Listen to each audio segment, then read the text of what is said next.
The black Barrett carriage appeared on the road just before the noon bell, rolling through a haze of Colorado dust like something that had taken a wrong turn on its way to a governor's house. Every child in Eleanor Hayes' classroom noticed it before she did. 23 faces turned toward the windows at once. Eleanor kept writing on the slate. Eyes forward. Nobody obeyed. The carriage slowed beside the little white schoolhouse, its polished wheels and brass fittings almost ridiculous against the weathered fence and sunburned grass. "Miss Hayes," whispered Peter Doyle from the back row, "that's Mr. Barrett's carriage." "I am aware that carriages exist, Peter." A few children laughed. Peter did not. "No, ma'am, Cole Barrett's." That changed the room. Even Eleanor's chalk stopped. There were names in Westbridge that carried influence. Then there was Barrett. Cole Barrett owned more cattle than most men in the county would see in a lifetime. His ranch stretched north toward the foothills, across valleys where a rider could travel half a day without leaving Barrett land. He supplied beef to mining camps, military posts, and 2 railroad companies. His foremen were paid better than some merchants. And since his wife's death 11 months earlier, he had become the subject of nearly every whispered conversation in town. Not because of his money, because of his daughter. Lucy Barrett had stopped speaking. Eleanor set the chalk down. "Return to your arithmetic." "But Miss Hayes." "Arithmetic, Peter." The children bent toward their slates, though not one of them was calculating anything. Eleanor looked through the window. The carriage door opened. A small girl stepped down. No servant followed her. No father. Just Lucy Barrett. She was 9 years old, and slight enough that the dark traveling coat seemed to swallow her. Her brown hair had been braided neatly, but one ribbon had come loose. She stood beside the carriage for several seconds, staring at the schoolhouse. The driver said something to her. Lucy ignored him. Then she walked toward the door. Eleanor felt an unexpected tightening in her chest. She had seen Lucy only twice since Margaret Barrett's funeral. The first time had been outside the mercantile, where Lucy had stood beside her father, while 3 women attempted to speak kindly to her. She had stared at the ground. The second time had been in church. Reverend Mills had asked whether she wanted to join the other children. Lucy had simply taken Cole Barrett's hand. 11 months. Not a single word. There was a knock. Before Eleanor could answer, the door opened. Lucy stood there. Every child stared. Eleanor walked toward her. "Good afternoon, Lucy." The girl looked up.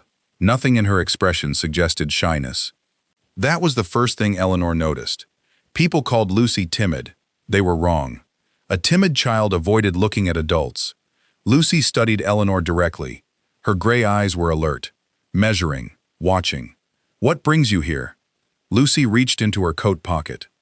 She pulled out a folded piece of paper. Eleanor glanced toward the carriage. The driver remained outside. "Is this for me?" Lucy nodded. Eleanor unfolded it. 3 lines had been written in careful pencil. "Miss Hayes, I want to stay at your school. Please don't make me go home." For one terrible second, Eleanor forgot there were 23 children listening behind her. She read the last sentence again. "Please don't make me go home. Not I don't want to go home. Not can I stay. Please don't make me." Fear had a grammar of its own. Eleanor had spent 8 years teaching children. She had seen fear disguised as anger, stubbornness, illness, silence, and lies. Lucy Barrett's message was not written by a grieving child asking for company. It was written by a child asking for protection. Eleanor folded the note. Mary Collins. A 12-year-old girl rose. "Yes, Miss Hayes? Continue the arithmetic lesson. Questions 1 through 12. Peter Doyle will not assist you." "But I'm good at arithmetic," Peter protested. "You are excellent at distracting everyone from it." Even Lucy's expression shifted slightly. Almost a smile. Eleanor stepped outside with her. The August sun struck hard against the yard. The driver removed his hat. "Miss Hayes." "Mr. Walker. I was told to bring Miss Lucy into town." "By her father?" "Yes, ma'am." "Was she supposed to come here?" The driver hesitated. "No." Eleanor looked at Lucy. "Where were you supposed to go?" Lucy did not answer. The driver did. Doctor's office first, then her aunt's house. Lucy's hand closed tightly around the edge of her coat. Eleanor noticed. "Which aunt?" "Mrs. Rebecca Barrett." The change in Lucy was immediate, not dramatic. That made it worse. Her shoulders went rigid. Her eyes dropped. Her fingers began rubbing against her thumb over and over, a nervous habit. Eleanor crouched so they were level. "Lucy." The girl looked at her. "You are not in trouble." "Nothing. You came here because you wanted me to know something."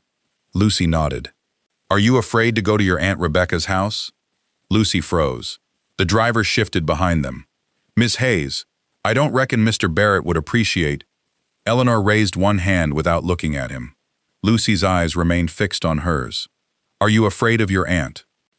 Slowly, Lucy shook her head. Eleanor considered that. "Is there someone at your aunt's house you are afraid of?" No movement. "Lucy, nobody is going to punish you for answering." The girl's eyes flicked toward the road, then toward the carriage, then back. Eleanor followed the glance. There was nothing unusual there. A wagon passing in the distance. 2 horses tied outside the mercantile. The black Barrett carriage. "Is the person you're afraid of here in town?" Lucy pressed her lips together. Eleanor changed the question. "Do you feel safe with your father?" Immediate nod. That answer relieved her, but only slightly. "With Mr. Walker?" Another nod. "At the Barrett ranch?" Lucy stopped. That was the answer. Eleanor felt the hairs rise along her arms despite the heat. "Sometimes you feel safe at home." Lucy nodded. "And sometimes you don't." Another nod. "Does it depend on who is there?"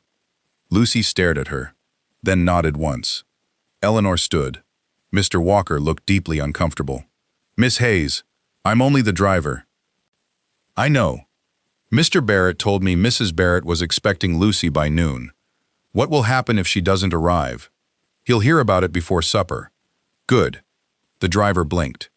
Eleanor turned toward the schoolhouse. "Lucy may stay with me until her father comes. I don't know if I can allow that." Eleanor looked back. "You drove a frightened 9-year-old girl to my school. She walked inside and asked me not to send her home. You may either return to the ranch and tell Mr. Barrett exactly what happened, or you may physically place that child in the carriage." Walker stared at her. Eleanor folded her arms. "I advise the first option." The driver looked at Lucy. The girl took one small step closer to Eleanor. Walker sighed. "I'll ride for the ranch." "Thank you." He climbed onto the carriage, then paused. "Miss Hayes?" "Yes?" "Mr. Barrett isn't accustomed to people changing his instructions." "Neither am I." For the first time, Walker smiled. Then the carriage rolled away. Eleanor looked down. Lucy was watching it disappear. Only after the black carriage passed beyond the cottonwoods did the child's shoulders loosen. Eleanor said nothing about what she had seen. Instead, she opened the schoolhouse door. "You may sit beside Sarah Miller." Lucy remained still. "You do not have to speak." The girl looked up. "You do not have to explain yourself today either." Something moved across Lucy's face. Relief. Eleanor continued quietly. "But before you leave with anyone, you and I are going to decide whether you feel safe." Lucy swallowed. Then she entered the schoolhouse. For the next 2 hours, Eleanor taught fractions, while one of the wealthiest children in Colorado sat silently among miners' sons, ranch hands' daughters, and shopkeepers' children. Lucy completed every problem correctly. That did not surprise Eleanor. What surprised her was what happened whenever a horse approached outside. Each time hoofbeats sounded on the road, Lucy looked toward the window. Not eagerly, fearfully. At 3:30, the final bell rang. Children spilled from the schoolhouse. Lucy remained seated. Eleanor erased the board slowly. Neither spoke. 5 minutes passed. Then came the sound of a horse. Lucy's pencil fell. Eleanor turned. A large bay stallion stopped outside the fence. The man who dismounted was tall, broad-shouldered, and dressed simply enough that someone unfamiliar with Westbridge might have mistaken him for an ordinary ranch hand. Nobody in the county would have made that mistake. Cole Barrett removed his hat. He had dark hair, sun-browned skin, and the tired look of a man who had forgotten what a full night's sleep felt like. He looked toward the schoolhouse, then at Lucy through the window. Relief crossed his face first. Then confusion. Then something harder. Eleanor stepped onto the porch. Cole walked toward her. "Miss Hayes, Mr. Barrett, I was told my daughter refused to go to her aunt's house." "She did. And that you refused to send her." "I did?" He studied her. Most people became nervous when Cole Barrett looked at them that way. Eleanor had spent the morning convincing 12-year-olds that dividing fractions was not a punishment invented by the federal government. She was not easily intimidated. Cole glanced past her. Lucy had not moved from the desk. What happened? She came here alone from your carriage. I know. She gave me a note. His eyes sharpened. A note? Yes. What did it say? Eleanor reached into her dress pocket. She had intended to give it to him. Now, seeing Lucy's face through the window, she stopped. The child was watching them. Cole held out his hand. Eleanor did not give him the paper. His expression changed. Miss Hayes, before I show it to you, I need to ask you something. His hand lowered. What? Who is Thomas Barrett? For the first time since arriving, Cole Barrett went completely still. Eleanor noticed because everything else about him seemed built for movement. His eyes shifted toward Lucy. My younger brother. Does he live at your ranch? Yes. Is he there now? Cole's jaw tightened. He returned 3 weeks ago.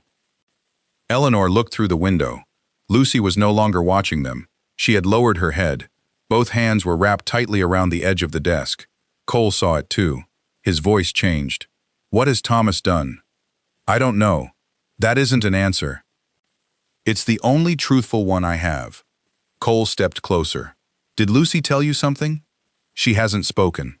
Then why are you asking about my brother? Eleanor unfolded the note.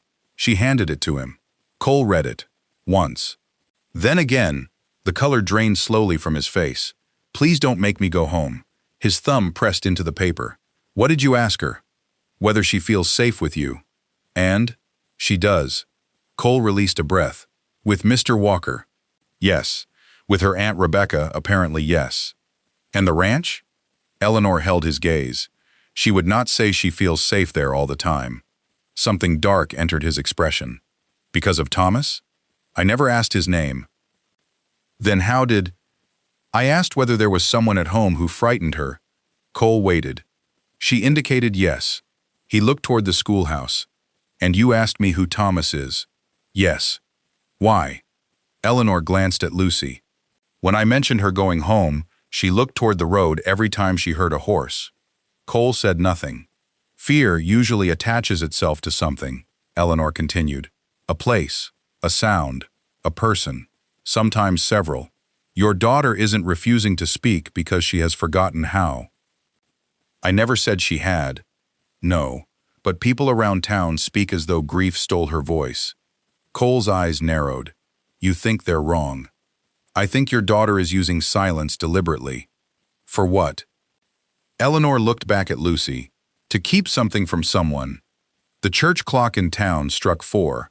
Cole Barrett stood motionless beneath the schoolhouse porch while the sound carried across Westbridge.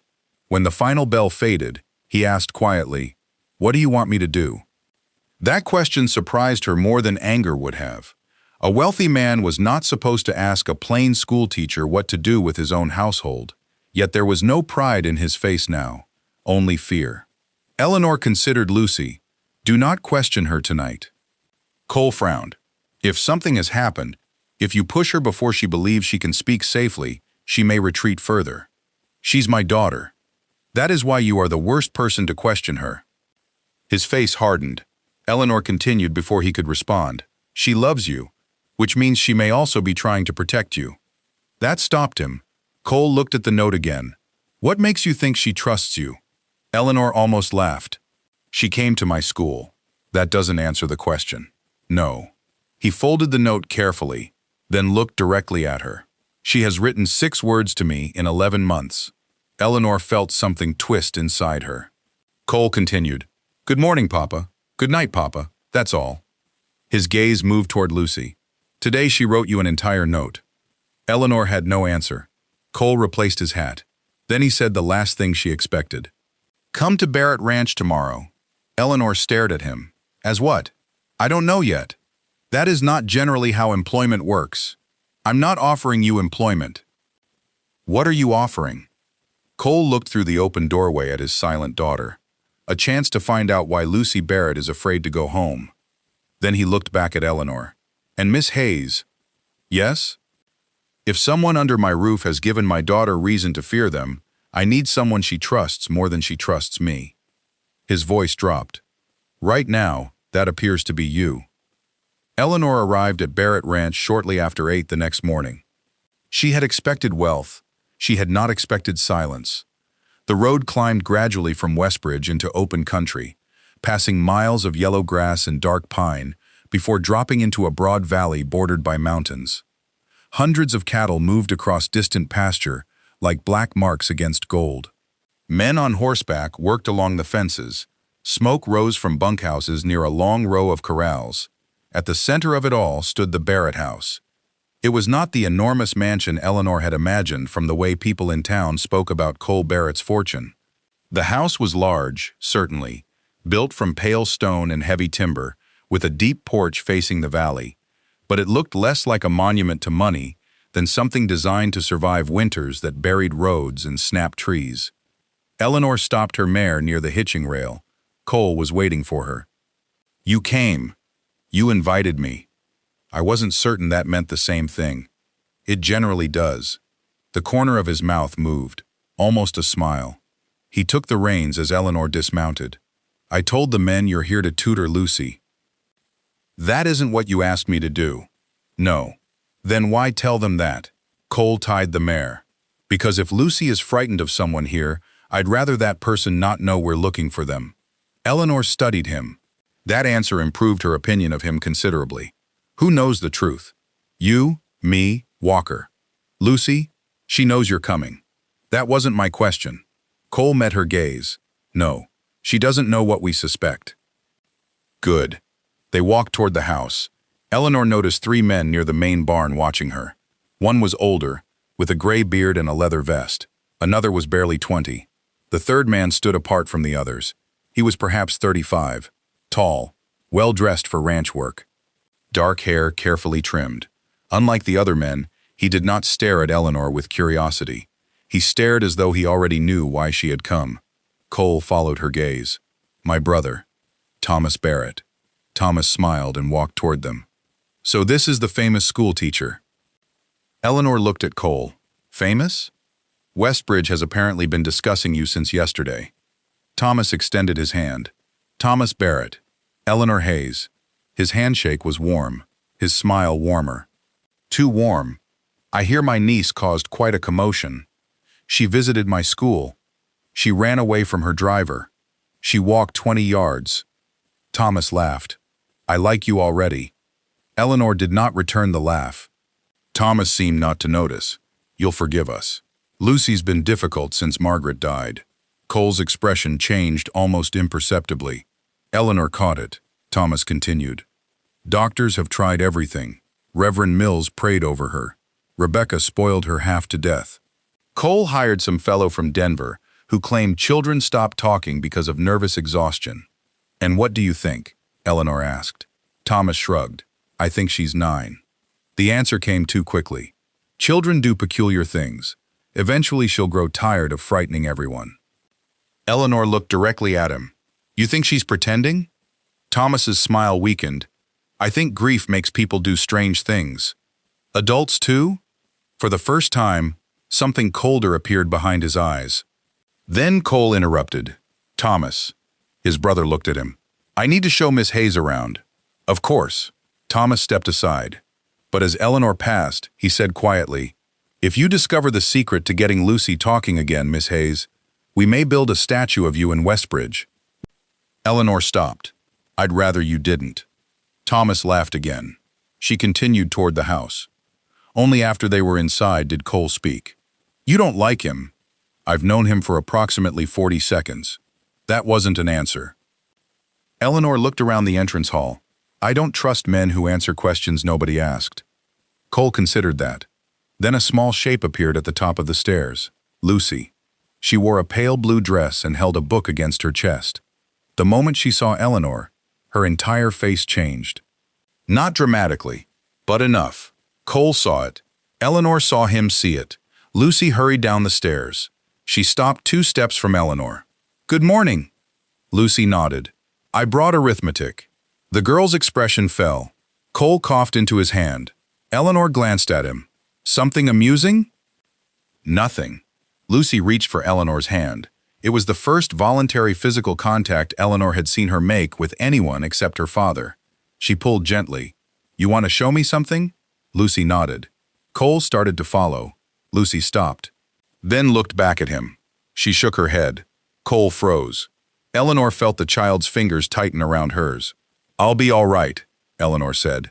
His hesitation lasted several seconds. Then he nodded.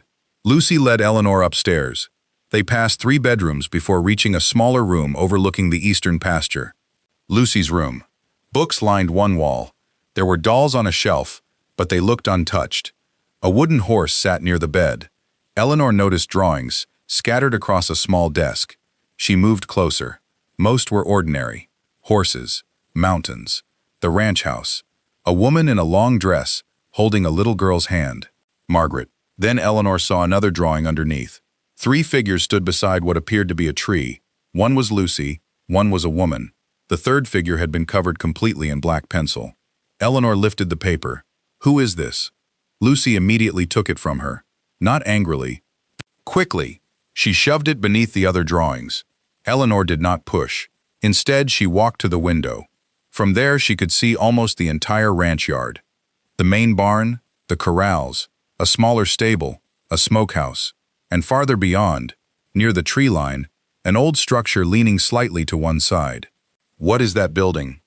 Lucy followed her gaze. Her face changed. Eleanor pointed. The one by the trees. Lucy backed away from the window. There it was again.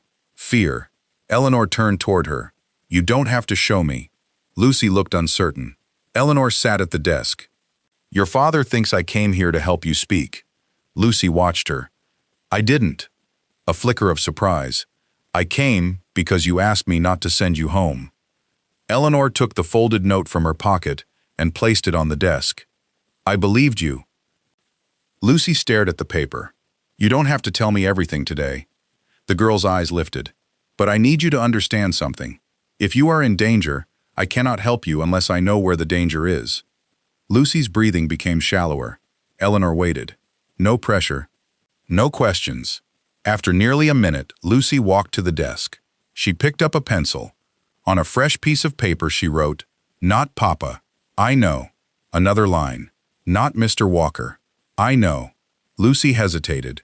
Then, Not Aunt Rebecca. Eleanor remained silent. The pencil stopped. Lucy's hand began trembling. Eleanor could see how hard the child was fighting herself. Finally, she wrote one more word. T. She stopped. The pencil broke. Lucy dropped it as though it had burned her. Eleanor did not need the rest.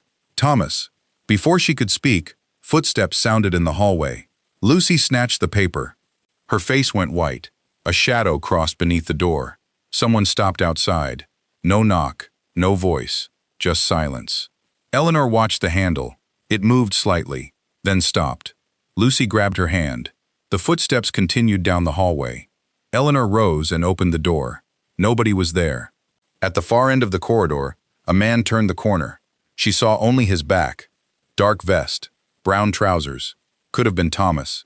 Could have been any of half a dozen men. When she returned to the room, Lucy was standing beside the fireplace. The paper was gone. Where did you put it? Lucy shook her head violently. All right. Eleanor lowered her voice. I won't ask. Lucy stared at the doorway. Eleanor understood something then. The child was not simply afraid to speak. She was afraid to leave evidence. That meant whatever Lucy knew, she believed someone was watching her. Eleanor walked toward the window again. The old building stood near the trees. What happened there?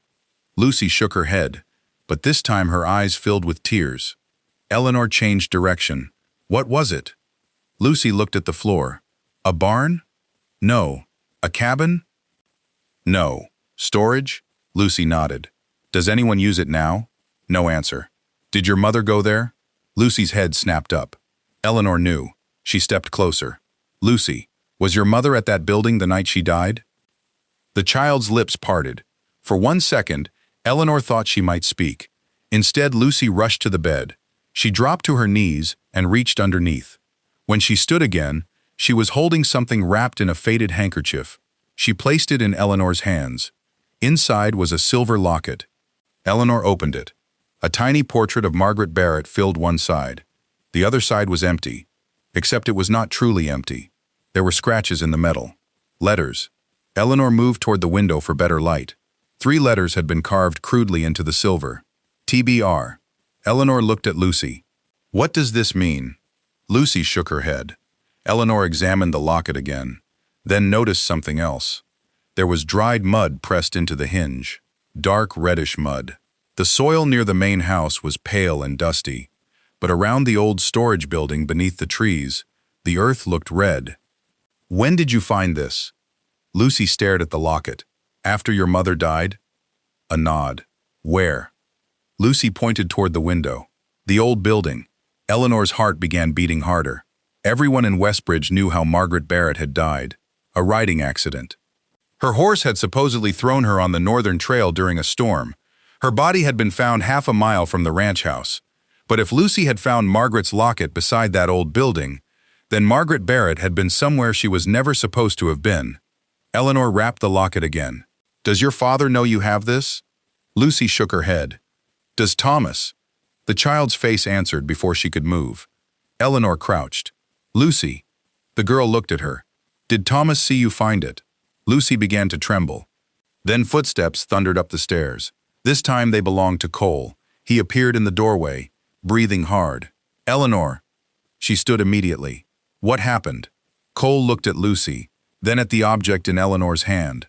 One of my men just came from the north pasture. His voice was tight. The old storage shed is burning. Eleanor turned toward the window. Black smoke had begun rising above the trees. Lucy made a sound. Not a word. A strangled breath.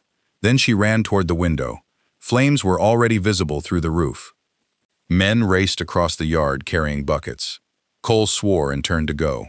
Eleanor caught his arm. Wait! He looked at her. She opened the handkerchief. The moment Cole saw the locket, every trace of anger disappeared. For several seconds, he simply stared. Then he reached for it with shaking fingers. That belonged to Margaret.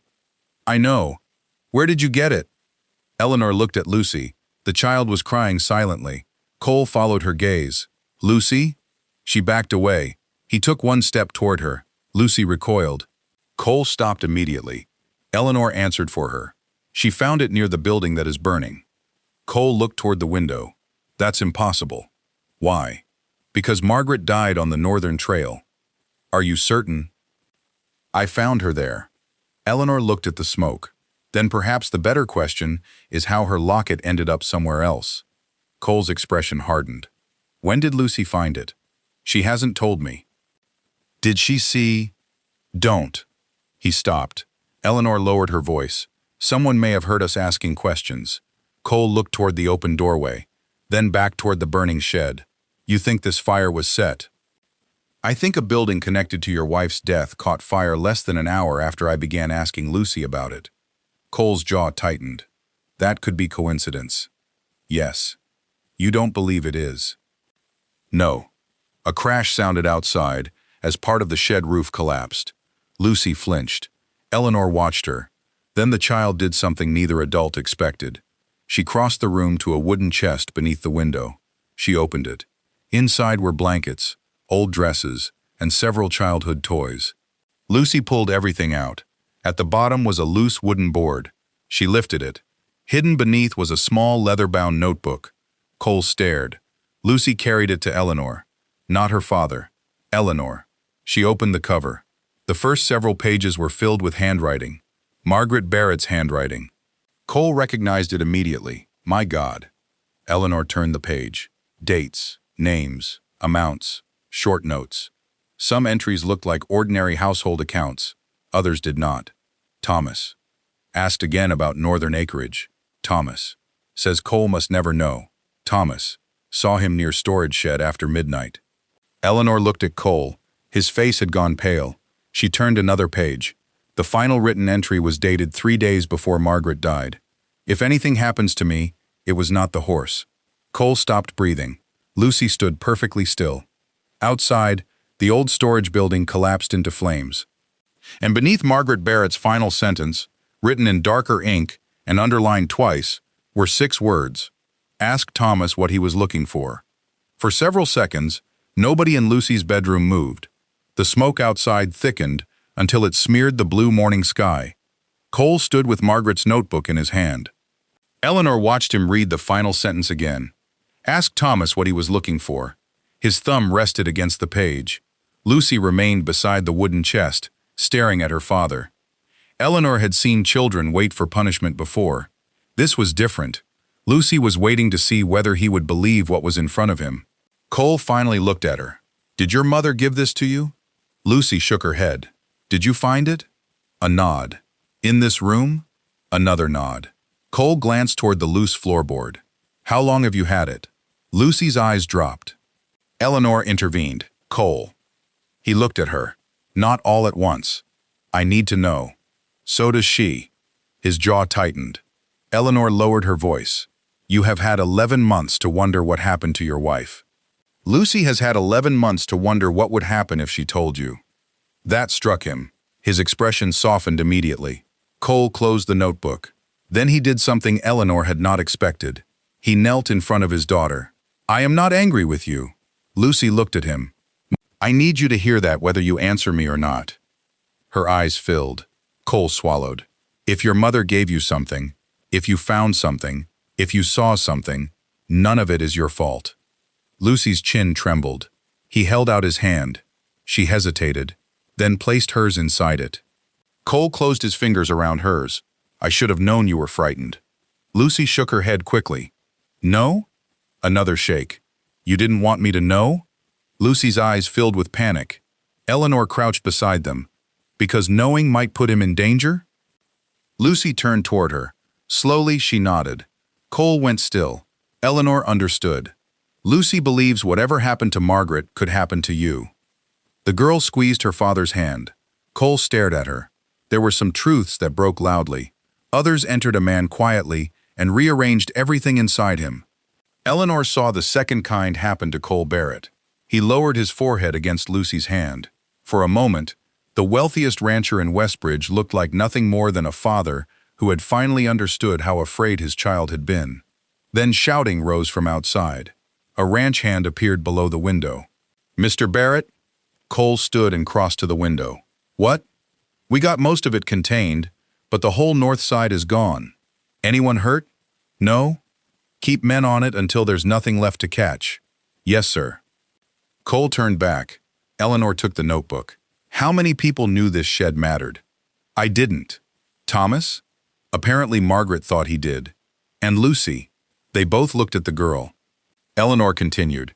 If someone started that fire, there are only two possibilities. Cole's expression hardened. They knew what was in the shed. Or they knew we were interested in it. Cole immediately went to the doorway. I'm going to find Thomas. Eleanor stood. No. He turned. You expect me to sit here after reading this? I expect you to think. That is my brother's name in my dead wife's book. Yes. And the building where Lucy found Margaret's locket just burned to the ground. Yes. So what exactly are you asking me to think about? What happens if Thomas is guilty and you confront him now? Cole stopped. Eleanor continued.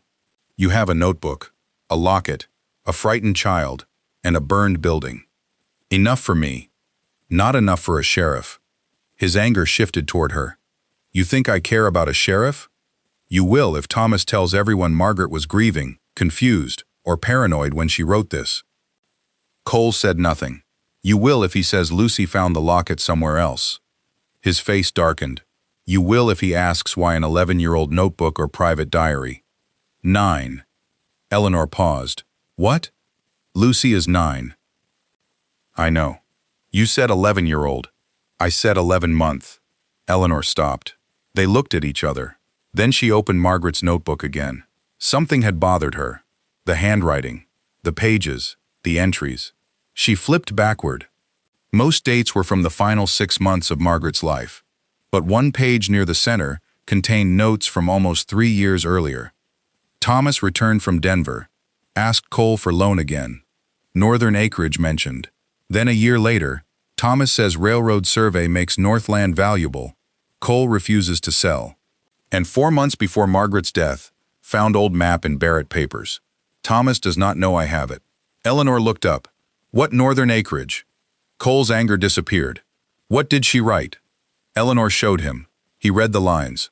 Our northern pasture. How large? Nearly 6,000 acres. Why did Thomas want it?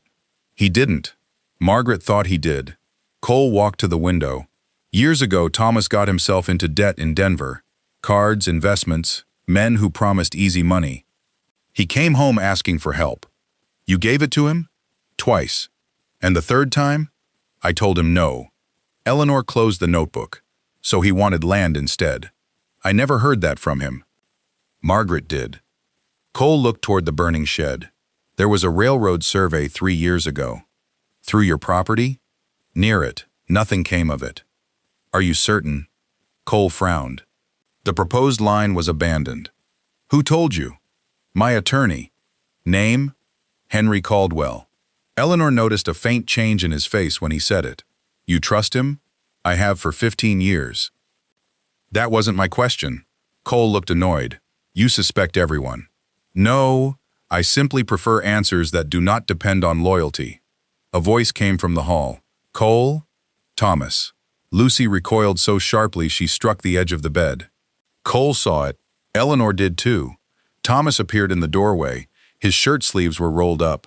Ash marked one side of his face. He looked from Cole to Eleanor, then Lucy. What happened? Cole did not answer. Thomas gestured toward the window. We lost most of the old storehouse. Fire started along the back wall. How? Could be anything. Dry timber, lamp oil, one of the men tossing a cigarette. At 8 in the morning? Thomas shrugged. Fires don't carry watches. His gaze dropped. The notebook was still in Eleanor's hand. For less than a second, Thomas stopped smiling. Then the expression returned. What's that? Eleanor closed it. Arithmetic. Thomas looked amused. That must be some school book. Lucy is advanced. Clearly. Cole stepped between his brother and the room. Why were you at the north pasture yesterday? Thomas blinked. I wasn't. Walker says he saw your horse near the old shed. That was a lie. Eleanor knew it immediately. So did Cole. Thomas did not. His smile vanished. When? Yesterday afternoon. Thomas rubbed ash from his cheek. Then Walker saw someone else. You ride a gray gelding with a white shoulder. So do 3 men on this ranch. None wears your saddle. Thomas stared at him. What is this? Cole took one step forward. Eleanor almost stopped him, then realized what he was doing. He was not confronting Thomas. He was testing him. Thomas's eyes shifted toward Eleanor. She putting ideas in your head? Cole's voice became cold. I asked where you were. In town. All day? Most of it. With whom? Thomas hesitated. There. Small, but unmistakable. Henry Caldwell. Cole's face gave nothing away. Eleanor felt the room tighten. Your attorney? She asked. Thomas looked at her. Family attorney. What business did you have with him? That is family business. I thought I was the schoolteacher. Thomas smiled thinly. You are. Then there is no reason to be concerned about my questions. Cole almost smiled. Thomas did not. He turned back to his brother. I met Henry about cattle contracts. Which contracts? Do you want me to bring you an itemized account of every conversation I have? Yes. Silence. Thomas laughed once, but there was no humor in it. You've changed since yesterday. Cole looked at Lucy. So have I. Thomas followed his gaze. Lucy immediately looked down. Something passed across his face. Not anger. Recognition. That frightened Eleanor more. Thomas knew the child was afraid of him, and he had known before entering this room. He backed toward the hallway. I'll leave you to your lessons. Eleanor watched him go. His footsteps faded down the stairs. Cole waited until they could no longer hear him. Then he turned. I lied about Walker. I noticed. You disapprove? Not at all. That surprised him. You wanted to see whether Thomas would produce an alibi. Yes. And he did, with Henry Caldwell, the man who told you the railroad project was abandoned. Cole nodded. Eleanor opened Margaret's notebook again. Then we need to find out whether it actually was. He looked at Lucy. I can send someone to the county records office. No. Why? Because if Thomas and Caldwell are connected, You do not know who else is. What do you suggest? I go. Cole frowned. You? Nobody pays attention to a schoolteacher looking at land records. Thomas pays attention to you. Then I will give him something else to pay attention to.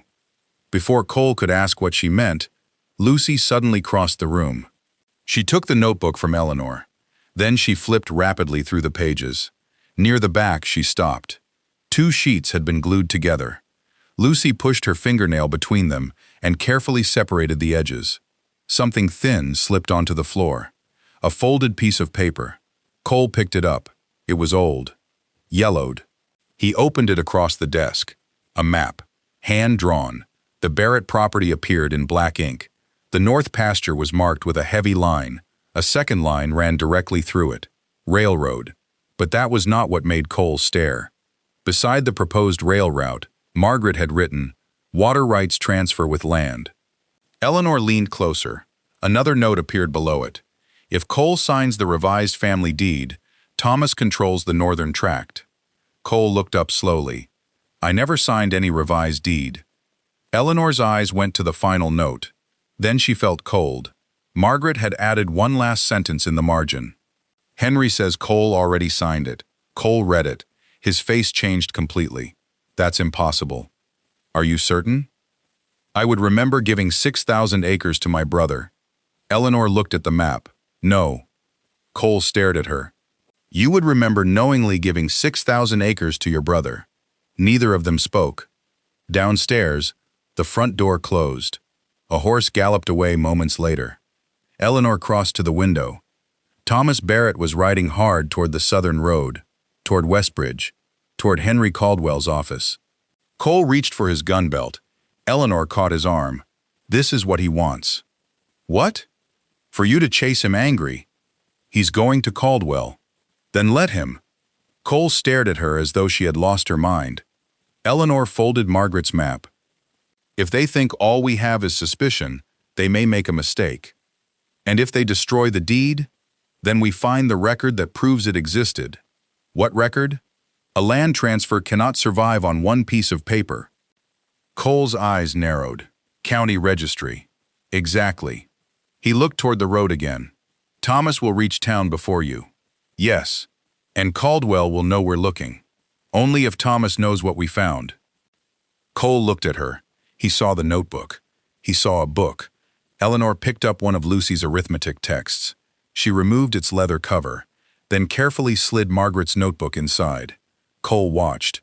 Eleanor handed him the disguised book. What are you doing? Giving Thomas what he expects to see. She picked up another notebook from Lucy's desk, a cheap blank one. If he believes Margaret's journal is dangerous, he may try to take it. Understanding entered Cole's face. You want him to steal the wrong book. I want to know how badly he needs it. Lucy tugged Eleanor's sleeve. Eleanor looked down. The girl held another piece of paper. She had written only one sentence. He came into Mama's room that night. Eleanor read it, then gave it to Cole. His hand began shaking. Thomas? Lucy nodded. Cole looked at his daughter.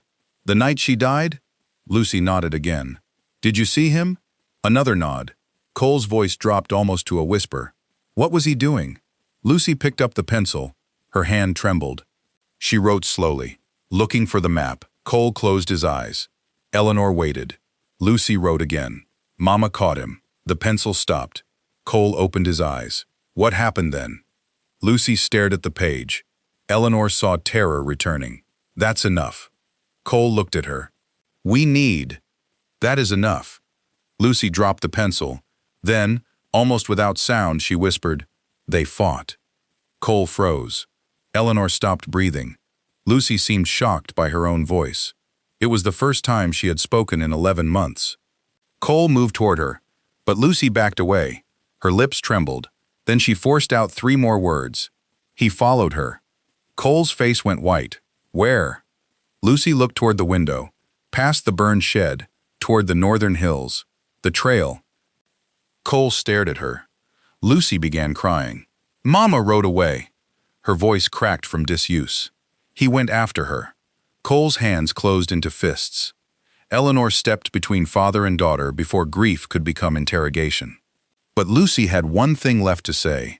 She looked directly at Cole, and in a broken whisper she said, "Uncle Thomas came back alone." Cole did not speak for a long time. Outside the window, smoke from the ruined storage shed drifted over the north pasture in thin gray ribbons. Lucy stood beside Eleanor with tears on her cheeks, as though the few sentences she had forced from herself had cost more strength than a child should ever have been required to spend. Cole finally knelt. This time he did not move toward her. He simply lowered himself until they were level and remained several feet away. "Lucy." The girl looked at him. "I believe you." Her face crumpled, not because she was afraid, because she had been waiting 11 months to hear those words. Cole swallowed hard. "I believe every word." Lucy ran to him. He caught her and held her so tightly Eleanor had to look away. For several moments there was nothing in the room but Lucy's quiet sobbing and Cole whispering into her hair, "I've got you. I believe you. You did nothing wrong." Eleanor went to the window. She needed to think. Thomas had followed Margaret onto the northern trail the night she died. He had returned alone. That did not prove murder, but it changed everything. And Thomas was now riding toward town, perhaps to warn Henry Caldwell. If Margaret was correct, somewhere there existed a deed transferring 6,000 acres from Cole to Thomas. A deed Cole claimed he had never signed knowingly, which meant forgery, fraud, or deception. And if a railroad or some other buyer wanted those acres badly enough, Margaret's death might not have been about family money at all. It might have been about land worth killing for. Behind Eleanor, Lucy's sobbing slowly stopped.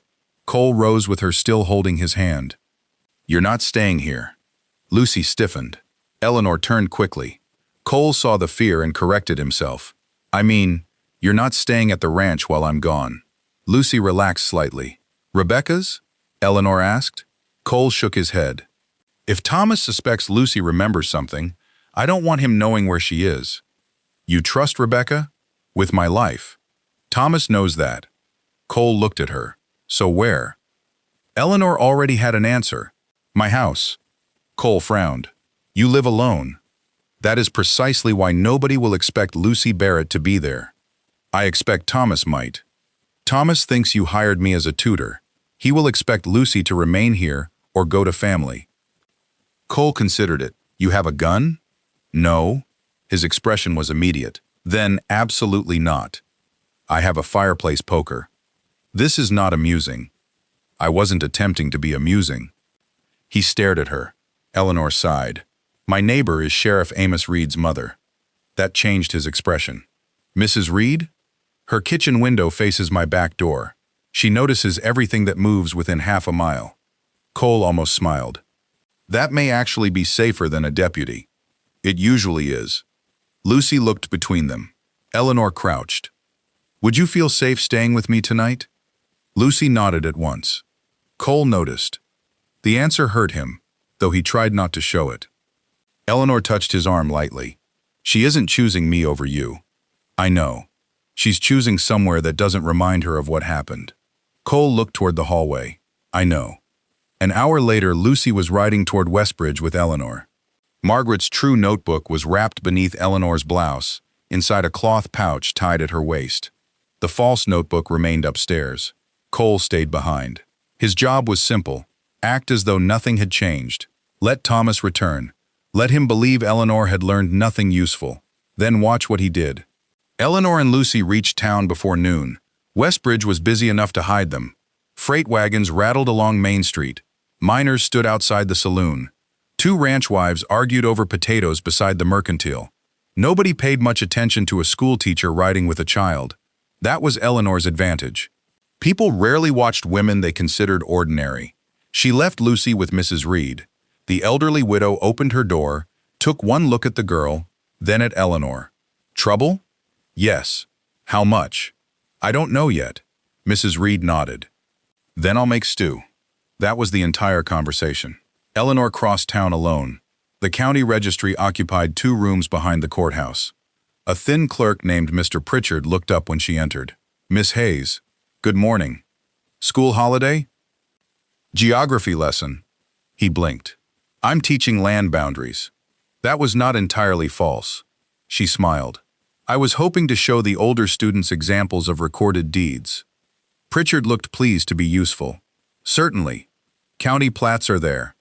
Property transfers by year in those books. Barrett Ranch might make a good example. The children know the name. His enthusiasm faded slightly. Barrett? Yes. Large property, which is why the boundary changes would be interesting. He glanced toward the door. Eleanor noticed. Is something wrong? No. But his hand had stopped moving. Eleanor stepped closer to the counter. Mr. Pritchard. He lowered his voice. Mr. Caldwell was here this morning. Her pulse quickened. What did he want? Same records. Henry Caldwell? Yes. When? An hour ago. Did he take anything? Pritchard hesitated. No records leave the office. That was not what I asked. His face tightened. Eleanor softened her tone. I'm not trying to cause you trouble. You don't understand. Then explain it. He glanced once more toward the door. Mr. Caldwell asked to see the Barrett filings from 3 years ago.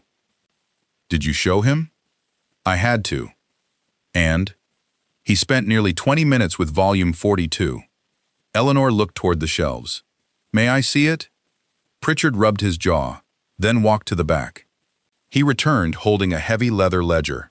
Volume 42. He placed it on the desk. Eleanor opened it. Land transfers, mortgages, water rights. She moved through the index. Barrett, Cole, Thomas, page 318. She turned there. Nothing. Page 317 contained a mining lease. Page 319 contained a farm sale. Page 318 had been removed. Not torn carelessly, cut cleanly near the binding. Eleanor looked at Pritchard. When did this happen? His face had gone pale. I don't know. Was the page here before Caldwell arrived? I didn't inspect every page. Did you leave him alone? Only for a minute. Eleanor closed the ledger. Is there another copy? Of the registry? Yes. No. Every legal property transfer in the county exists only in one book? The original filing does. That seems remarkably foolish. Pritchard bristled. We have an index. An index cannot show what was written on the missing deed. He hesitated. Then something occurred to him. There may be something. Eleanor waited. When land affects water rights, the state engineer sometimes receives notice. Where? Denver. How long would it take to obtain a copy? By post? Weeks. By telegraph? They couldn't send a deed by telegraph, but they could confirm whether a transfer was filed. Pritchard nodded slowly. Eleanor pulled a coin from her purse. I need to send a message. 30 minutes later, a telegram was on its way to Denver. Request confirmation of land transfer. Barrett North Tract. 3 years prior stop. Need names, date, and water rights status. Stop urgent. Eleanor left the courthouse by the rear door. She had taken only 10 steps into the alley when someone spoke behind her. You ask a surprising number of questions for a schoolteacher. She stopped. Thomas Barrett leaned against the wall beside the stable entrance. He was smiling, but there was nothing pleasant in it now. Eleanor turned. I teach children to ask questions. So I've heard. I recommend the habit. Thomas stepped away from the wall. Cole sent you? No. Then why are you looking at our land records? Geography. He laughed once. You're either very brave or very foolish. I've been called worse. I know. That landed exactly as he intended. Eleanor said nothing. Thomas moved closer. Westbridge has never been kind to you, has it? I manage. 29 years old. No husband. No prospects. Children respect you because they're forced to sit in your classroom. Eleanor looked at him calmly. If your intention is to hurt my feelings, you should know the women at the church quilting circle have had years more practice. His smile vanished. You think Cole sees something in you. This conversation is becoming embarrassing for both of us. He needs someone right now. He's frightened about Lucy. That doesn't make you important. Eleanor understood then. Thomas was not merely threatening her. He was trying to locate the weakness he assumed every unmarried woman must have. Loneliness, vanity, the hunger to be chosen. He believed Cole Barrett's attention could be used against her. That told Eleanor more about Thomas than he intended. I don't need Cole Barrett to make me important. Thomas stared. Then Eleanor added, and that is probably why he trusts me. His face hardened. For 1 second she thought he might strike her. Instead he leaned closer. You should go back to your school. Why? Because children are less dangerous than grown men. Eleanor held his gaze. Only when the grown men have nothing to hide. Thomas stepped back. The smile returned. Then he walked away. Eleanor waited until he disappeared around the courthouse. Only then did she release the breath she had been holding. When she returned to her house, Lucy sat at the kitchen table, eating biscuits, while Mrs. Reed peeled potatoes. Safe. For now. Eleanor had barely closed the door when someone knocked. 3 sharp blows. Lucy froze. Mrs. Reed reached beneath the table and produced a revolver. Eleanor stared at her. You own a gun? Mrs. Reed shrugged. You never asked. The knock came again. Eleanor approached the door. Who is it? Telegraph office. She opened it. A boy handed her an envelope. Reply from Denver, Miss Hayes. Already? She paid him and shut the door. Cole could not possibly know about the response yet. Eleanor tore open the telegram. She read the first line, then again. Mrs. Reed noticed her expression. What is it? Eleanor did not answer. The state office had confirmed that a transfer involving Barrett's northern tract had indeed been filed 3 years earlier, but not from Cole Barrett to Thomas Barrett. The recorded transfer listed, grantor, Cole Barrett, grantee, Margaret Barrett. Eleanor stared. Cole's dead wife had secretly become the legal owner of the 6,000 acres before she died.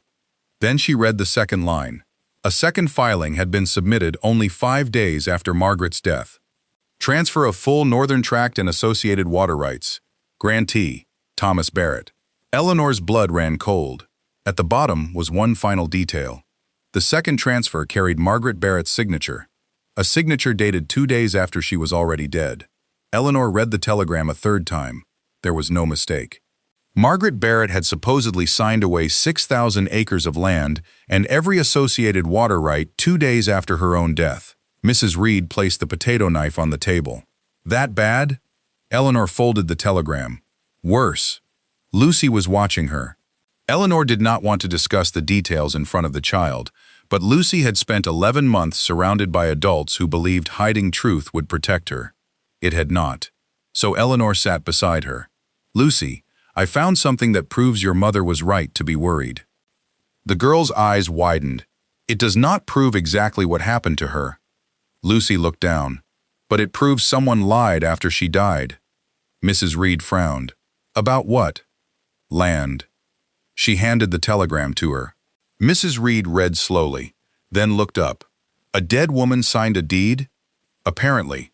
That seems inconvenient. Despite everything, Eleanor nearly smiled. It may also be exactly what we need. She stood. I have to get this to Cole. Lucy immediately reached for her sleeve. Fear returned. Eleanor covered the girl's hand. I'm not taking you back to the ranch. Lucy relaxed slightly. Mrs. Reed will stay with you. The old woman patted the revolver beneath the table. Anybody comes through that door without permission, they'll regret learning where I live. Eleanor stared at her. Mrs. Reed returned to peeling potatoes. What? Nothing. Eleanor left through the back door. She did not take the main road. Thomas had seen her at the courthouse. If he was watching, he might expect her to ride directly to Barrett Ranch. Instead, she crossed behind the church, followed a narrow irrigation path, and approached the livery from the eastern side. She hired a small sorrel mare. Her own horse remained tied behind Mrs. Reed's house. If anyone asked, Miss Hayes was home all afternoon. At least that was the hope. The first half of the ride passed without trouble. Then, 3 miles outside Westbridge, she heard another horse. Not close. Behind her. Eleanor did not turn immediately. She kept the sorrel at the same pace. Hoofbeats continued. She rounded a bend. The road ahead divided. The western fork led directly to Barrett Ranch. The eastern path wound through cottonwoods toward an abandoned mining road before eventually joining the northern cattle trail. Eleanor took the eastern fork. The hoofbeats behind her followed. Her pulse quickened. She rode another half-mile. Still there. Someone was following her. Thomas? One of his men? Maybe no one connected to any of this. but Eleanor had spent 8 years teaching children the difference between evidence and assumption. So she tested it. At the next crossing, she turned south. The rider turned south. Evidence. Eleanor urged the mare faster. The hoofbeats accelerated. Her mouth went dry. She was not a skilled rider. Competent, yes. Nearly everyone in Westbridge was. But she was no ranch hand. If the man behind her wanted to catch her, he would. The trail narrowed between 2 rocky slopes. Bad place. No houses, no witnesses. Eleanor looked ahead. An old cattle gate crossed the path. She knew it. She had once brought students there to study creek erosion. Beyond the gate, the trail descended sharply toward Miller Creek. She reached it, dismounted, opened the gate, led the mare through, then stopped. She looked at the old rope mechanism holding the gate. An idea. Eleanor untied the rope, passed it around the post, then mounted again. She rode 50 yards downhill and waited behind a cluster of cottonwoods. The following rider appeared. Young man, dark hat. She recognized him. Not Thomas. A ranch hand named Will Dobson. She had seen him near the Barrett barn yesterday. Will reached the gate. It stood partly open. He pushed through. Eleanor pulled the rope. The gate swung hard behind his horse. The animal startled. Will cursed and fought the reins. Eleanor rode. She did not wait to see if he recovered. The sorrel thundered along the creek. Branches whipped at Eleanor's shoulders. Behind her, Will shouted. She reached a shallow crossing and drove the horse through. Water exploded around the mare's legs. The trail on the other side split again. Eleanor chose north. The Barrett boundary was less than 2 miles away. If she could reach ranch riders. A gunshot cracked behind her. The sorrel nearly threw her. Eleanor flattened herself against the horse's neck. Another shot. This one struck a tree to her right. Not warning shots. He was shooting at her. Eleanor kicked harder. The mare climbed the slope. Hooves slipped over loose stone. The world narrowed to breath, leather, dust, and the pounding behind her. Then another sound joined the chase. Several horses, ahead. Eleanor looked up. 3 riders appeared along the ridge. Cole was in front. He saw her, then saw the man behind her. Everything happened quickly. Cole drew his revolver. Will Dobson turned his horse. "Stop!" Cole's voice carried across the valley. Will ran. 2 Barrett riders split after him. Cole rode directly to Eleanor. He pulled his horse alongside hers and grabbed the sorrel's bridle. "Eleanor, I'm fine. You've been shot at." "Yes." "You call that fine?" "At present, yes." Cole dismounted before the horses had fully stopped. He reached up. "Get down. I can get down myself." "Eleanor." There was something in his voice that made argument seem unnecessarily cruel. She let him help her. The moment her boots touched the ground, her knees weakened. Cole caught her. Only then did she realize how badly she was shaking. His arms remained around her. "What happened?" "One of your men followed me from town." "Dobson?" "Yes." "He fired?" "Twice." Cole looked back toward the trail. Murder entered his face. Eleanor grabbed his coat. "No. He shot at you.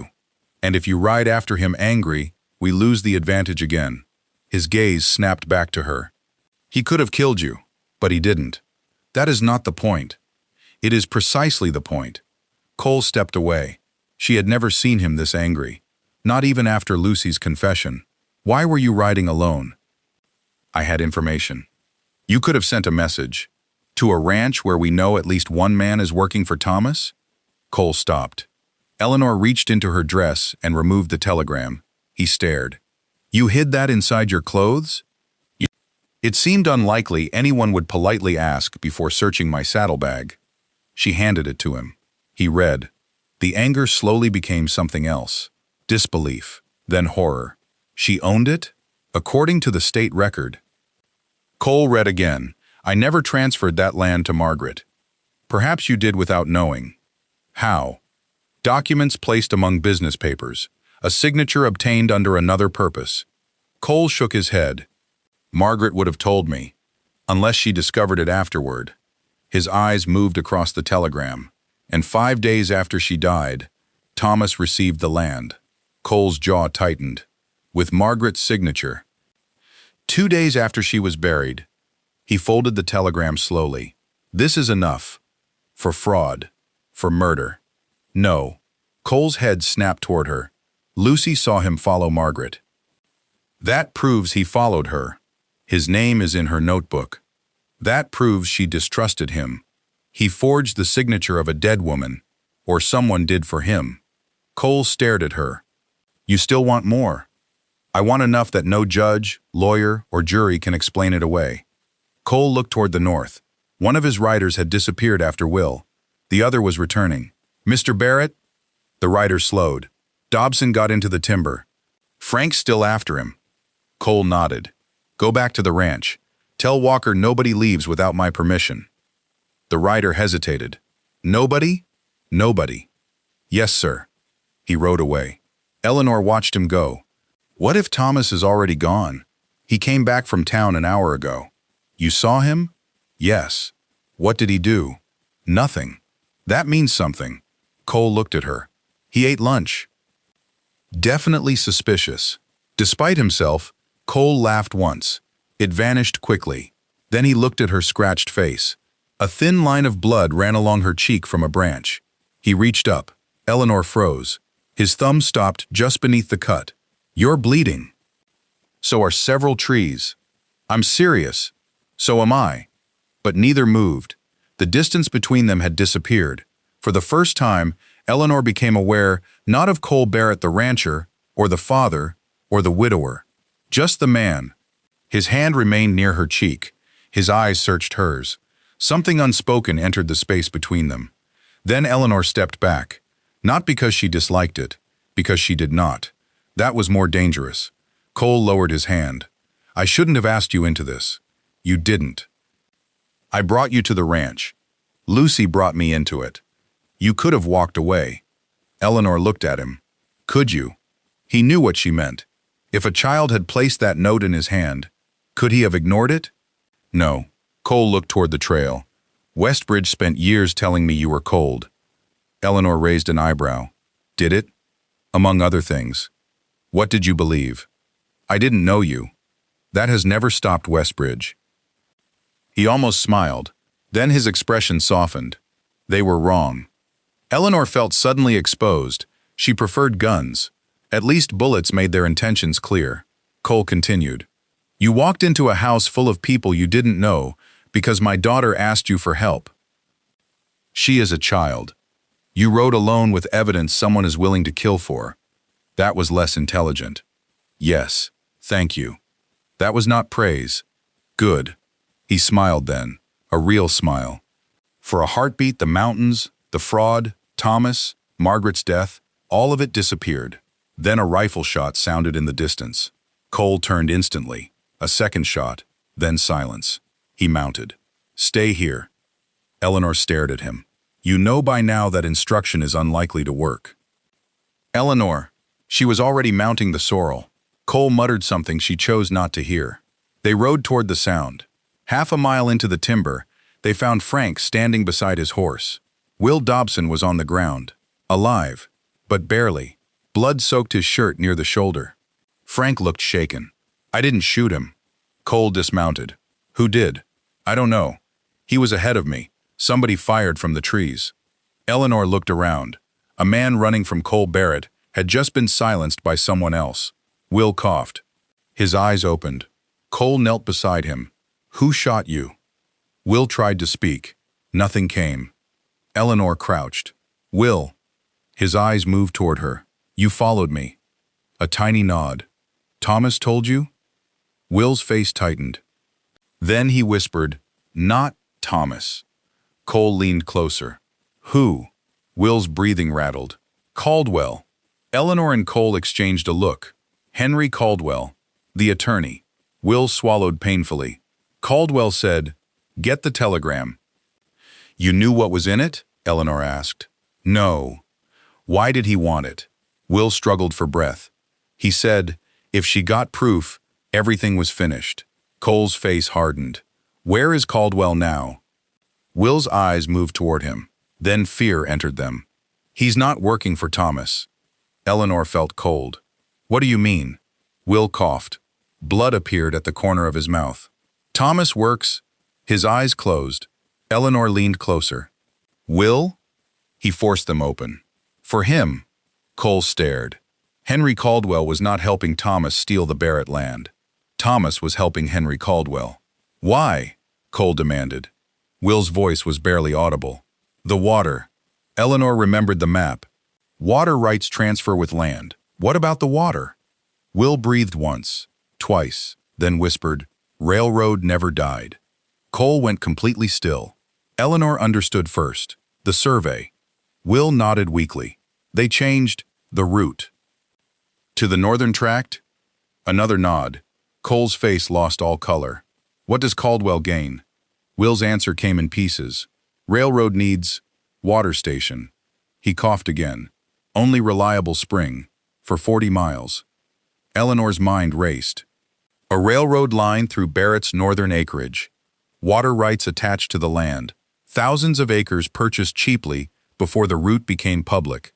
Then sold to the railroad at an enormous profit. Margaret had discovered it. That was why she had been afraid. That was why she had hidden the map. That was why Thomas had searched her room. Cole leaned closer. Did Caldwell kill Margaret? Will's eyes filled with terror. I don't know. Did Thomas? I don't... He stopped. Then, I heard them once. Who? Thomas and Caldwell. When? After she died. What did they say? Will's eyes moved toward the trees, as though expecting another bullet. He said Thomas should have gotten the map before... Will swallowed. Before what? Eleanor asked. His answer was nearly soundless. Before he scared her horse. Cole froze. No one moved. A branch snapped somewhere deeper in the forest. Cole drew his revolver. Frank did the same. Eleanor looked toward the sound. Nothing. Then Will suddenly grabbed Cole's sleeve. House. What? Caldwell's going. His grip tightened. To the house. Eleanor's stomach dropped. Why? Will looked at her. Notebook. Cole stood. Lucy. He thought it at the same moment Eleanor did. Eleanor caught his arm. She's not there. Cole stared at her. Thomas doesn't know that. No. But another realization followed. The false notebook was still inside Lucy's room. If Caldwell believed Margaret's evidence was there, he might go after it. And if Thomas discovered the notebook was false, he would know Eleanor had the real one. Cole looked at her waist. You still have Margaret's journal? Yes. He looked toward Westbridge. Then Lucy is safe. Eleanor did not answer. What? Thomas saw me leave town. So? He followed me at the courthouse. He may know I left Lucy behind. Cole's face changed. Eleanor's pulse began pounding. Mrs. Reed had a gun. Lucy was hidden. But if Henry Caldwell had enough men to watch the courthouse, send Will after Eleanor, and arrange for someone to shoot Will before he could speak, then an elderly widow with a revolver was not protection. It was an obstacle. Cole mounted. Eleanor was already doing the same. They drove their horses south, toward Westbridge, toward Eleanor's house, and neither of them knew that less than 10 minutes earlier, a polished black carriage had stopped outside Mrs. Reed's front gate. A well-dressed man had climbed down. He carried no visible weapon. He had simply walked to the porch, removed his hat, and knocked. When Mrs. Reed opened the door with her revolver hidden behind her skirt, Henry Caldwell smiled politely. Good afternoon, Mrs. Reed. Then his eyes shifted past her, toward the small blue ribbon lying on the kitchen table. Lucy Barrett's ribbon. His smile widened. I believe you have something that belongs to me. Mrs. Reed did not move. Henry Caldwell remained on the porch, hat in one hand, his expression mild enough for church. Behind him stood the black carriage. No driver, no horses tied nearby except the pair harnessed to it. That bothered her. Something belongs to you? Mrs. Reed asked. Caldwell's eyes remained on the blue ribbon. A misunderstanding. I've had several of those in my life. He smiled. I'm sure. Mrs. Reed shifted slightly, keeping the revolver hidden behind her skirt. What do you want? Lucy Barrett. The answer came without hesitation. Inside the kitchen, a chair creaked. Caldwell heard it. His smile changed. Cole asked me to collect her. No, he didn't. You've spoken to him. No. Then how would you know? Because Cole Barrett has enough sense not to send a lawyer to collect a frightened child. Caldwell laughed softly. Mrs. Reed, I admire your loyalty. I'm not loyal. No, I'm suspicious. She began closing the door. Caldwell put his boot against it. The friendliness vanished. Do not make this difficult. Mrs. Reed raised the revolver. Caldwell looked down at the barrel, then back at her. You won't shoot me. People keep making very confident assumptions about old women. A voice came from behind him. She might not. Mrs. Reed's stomach sank. Thomas Barrett stepped around the side of the house. He carried a rifle. Caldwell smiled. But he will. Inside, Lucy heard Thomas's voice. Her entire body went cold. She was crouched beside the kitchen wall, exactly where Mrs. Reed had told her to stay if anything happened. Do not run outside. Do not scream. Do not come to the door. But Lucy had spent 11 months obeying fear, and now she understood something Eleanor had taught her, without ever saying it directly. Fear could warn you. It did not have to command you. Lucy crawled toward the back room. Mrs. Reed kept the gun pointed at Caldwell. If you hurt that child, nobody intends to hurt anyone. Thomas gave a bitter laugh. Caldwell glanced at him. Quiet. The command was immediate. Thomas obeyed. Mrs. Reed noticed. So did Lucy. Will had been right. Thomas was not the man in control. Caldwell pushed gently against the door. Give me the child and the notebook. Mrs. Reed's expression did not change. What notebook? Margaret Barrett's. Never heard of it. Miss Hayes has. Then perhaps you should ask her. I intend to. Thomas stepped closer. This is taking too long. Caldwell turned his head. I said quiet. Something ugly entered Thomas's face. But again he obeyed. Mrs. Reed saw the crack between them. She stored it away. Caldwell returned his attention to her. Where is Lucy? Mrs. Reed smiled. Not here. He looked toward the ribbon. You should have hidden that. I should have burned my house down too, I suppose. Thomas's expression flickered. That was enough. Mrs. Reed had not known whether the shed fire was connected. Now she did. Caldwell realized the mistake. Too late. You burned it, she said. Thomas looked at Caldwell. Caldwell sighed. Mrs. Reed, I have no desire to hurt you. Men usually say that immediately before doing something unpleasant. He pushed the door harder. Mrs. Reed cocked the revolver. Then a crash sounded from the back of the house. Thomas turned. Someone's running. Lucy. Caldwell's face changed. Go. Thomas sprinted around the side. Mrs. Reed fired. The bullet struck the porch railing inches from Caldwell's hand. He stumbled back. She slammed the door. Run, girl! Lucy was already outside. She had climbed through the bedroom window and dropped into Mrs. Reed's vegetable garden. She ran toward the church. Thomas rounded the house. Lucy! She did not stop. He chased her. The distance between them closed quickly. A 9-year-old child could not outrun a grown man. But Lucy knew Westbridge better than Thomas thought. She darted between two sheds, crawled beneath a half-broken fence. Thomas had to climb it. She crossed an alley. A wagon nearly struck her, the driver shouted. Lucy kept going. The church bell tower rose ahead. She heard Thomas behind her. Lucy! Closer. She reached the churchyard. The front doors were locked. She pulled. Nothing. Thomas entered the gate. Lucy looked around. Gravestones. Trees. The side entrance. She ran. Thomas caught her before she reached it.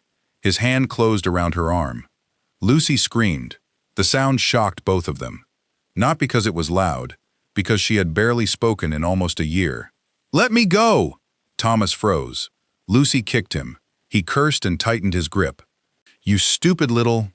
Take your hand off her. A man stood at the cemetery entrance. Reverend Mills. He carried a shovel. Thomas laughed breathlessly. Stay out of this. I said let her go. This is family business. The Reverend stepped closer. Then behave like family. Thomas pulled Lucy toward him. She screamed again. People in the street began turning. That changed everything. Thomas saw them. A shopkeeper, 2 ranch hands, a woman outside the mercantile, witnesses. He released Lucy. Fine. Lucy ran to Reverend Mills. Thomas pointed at her. She's confused. The Reverend wrapped an arm around her shoulders. She looks frightened. She's been unstable since Margaret died. Lucy stopped crying. Thomas continued. You know that. Everyone knows it. She imagines things. A voice came from the road. What does she imagine? Cole Barrett sat on his horse. Eleanor beside him. Thomas went pale. Cole dismounted slowly. No rage. No shouting. That frightened Thomas more. He walked toward his brother. Cole, what does my daughter imagine? Thomas glanced at the gathering crowd. This isn't the place. You chose the place when you chased her through town. I was trying to stop her from running into the road. Lucy shook her head violently. Cole saw it. Thomas saw that he saw it. Eleanor dismounted. Where is Caldwell? Lucy pointed back toward Mrs. Reed's house. Cole turned to Frank, who had followed them into town. Take 2 men.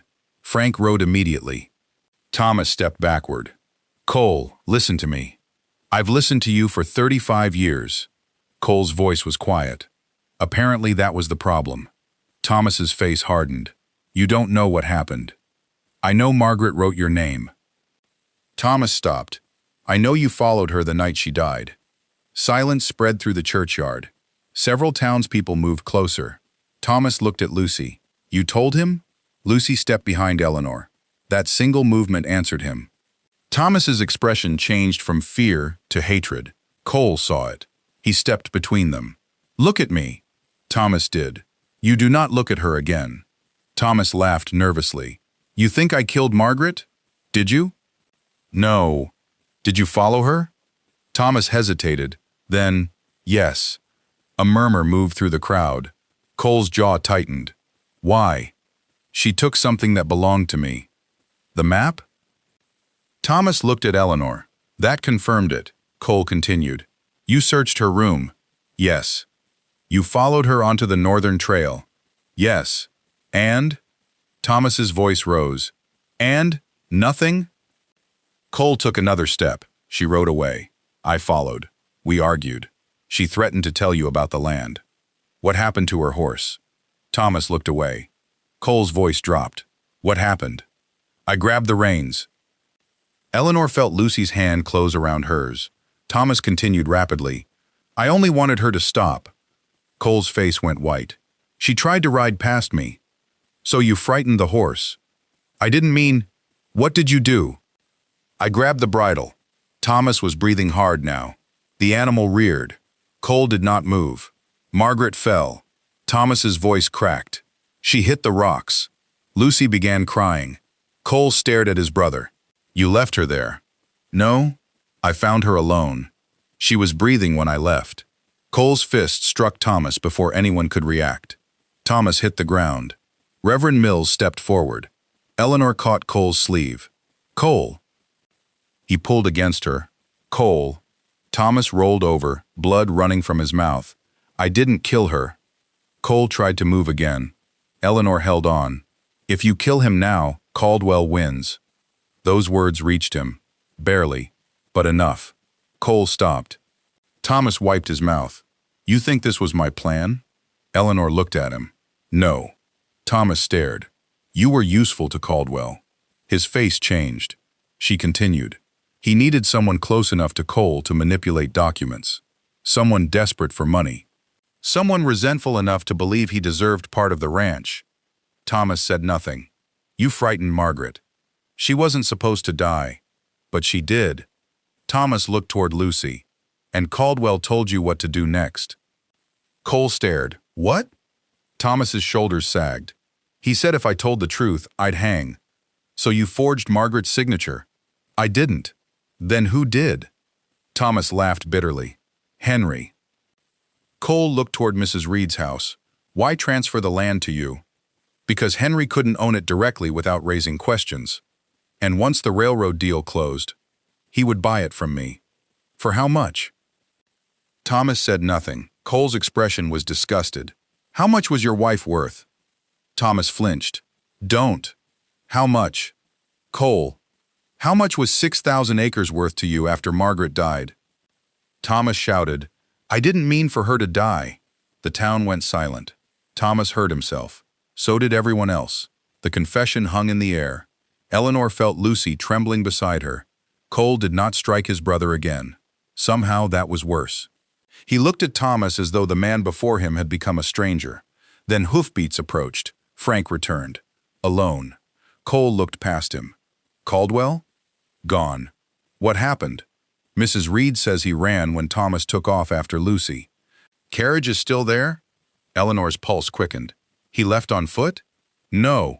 Frank held up something. A broken harness strap. Someone had a horse waiting in the alley. Cole looked at Thomas. Where would he go? Thomas laughed weakly. You think he tells me everything? Cole grabbed his shirt. Where? Thomas stared into his brother's face. Then something like surrender entered him. The North Station. Eleanor frowned. What station? Old survey camp. Cole looked at her. The railroad. Thomas nodded. Caldwell keeps papers there. What papers? Eleanor asked. Contracts.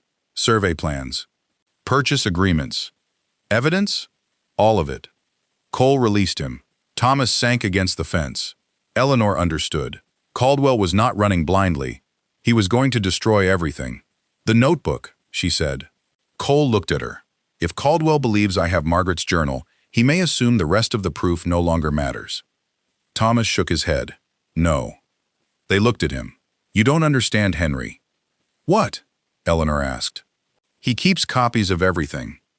Why? Leverage. Thomas laughed bitterly. He trusted nobody, not even me. Cole turned toward his horse. Eleanor followed. No. He looked at her. You're staying here. You tried that earlier. This is different. Because?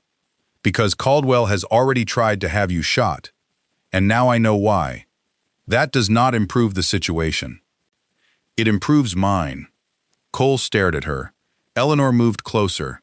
Henry Caldwell believes intelligence belongs to men like him. He followed me because he thought a schoolteacher could be frightened out of asking questions. He was nearly right. No. She held his gaze. He made the same mistake Thomas did. What mistake?